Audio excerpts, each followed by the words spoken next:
What's up guys, it's TAYCTIM, and today we're going to talk about slow motion.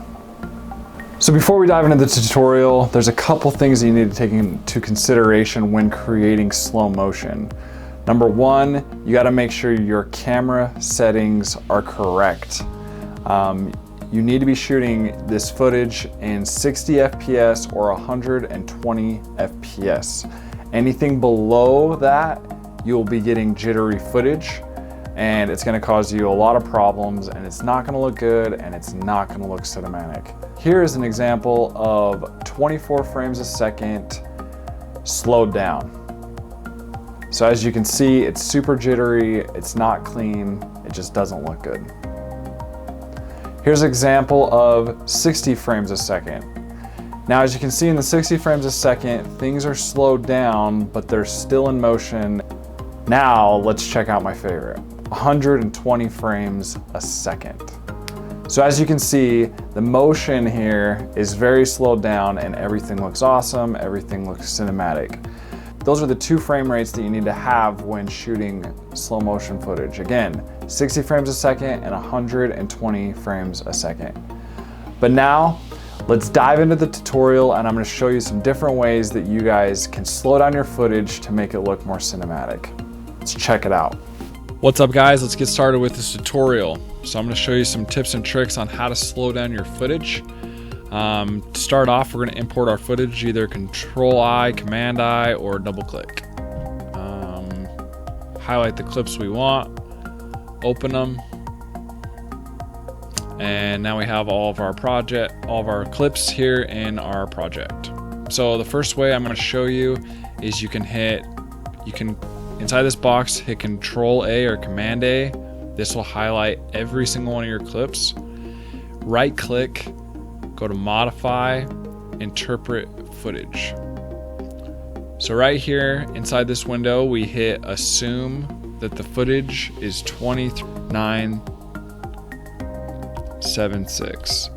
Now that's assuming that you are using a sequence of 24 frames a second. Now if you're using a sequence that's 30, then you'll want to change this to 30 frames per second. But in this case, I'm using a sequence that's 24 frames a second. Press OK.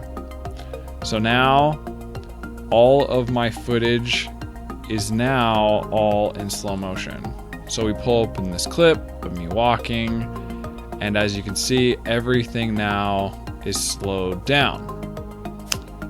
So the downfall to this is your clips are a lot longer. So if you dragged all of these clips over, every clip that was around 7 seconds is now 30 seconds long. So it can kind of slow down your workflow a little bit that way, just dealing with larger clips. But overall, this is my main way of slowing down my footage.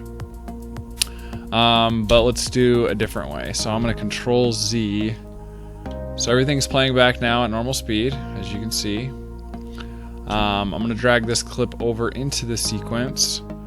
And the second way to do it is when it's inside of your sequence, you highlight the clip, right click, go speed duration. And when things are filmed 120 frames a second, you can go to 20% speed. This is as slow as you can get before it gets jittery.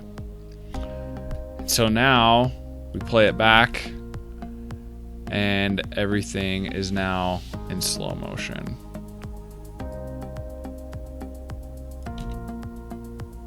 As you can see.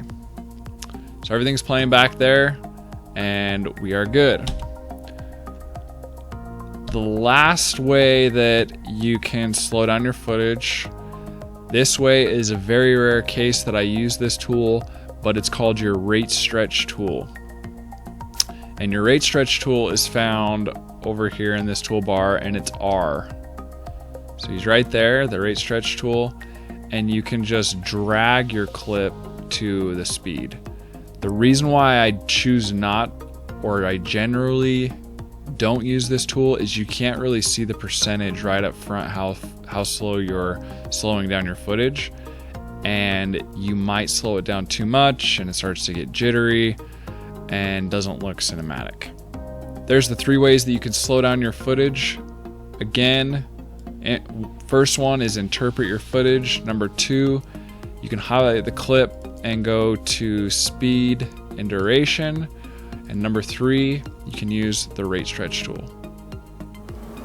Thanks guys for watching the tutorial. Again, don't forget to hit the subscribe button. And if you guys have any comments, questions, feel free to reach out, and don't forget to smile. Peace.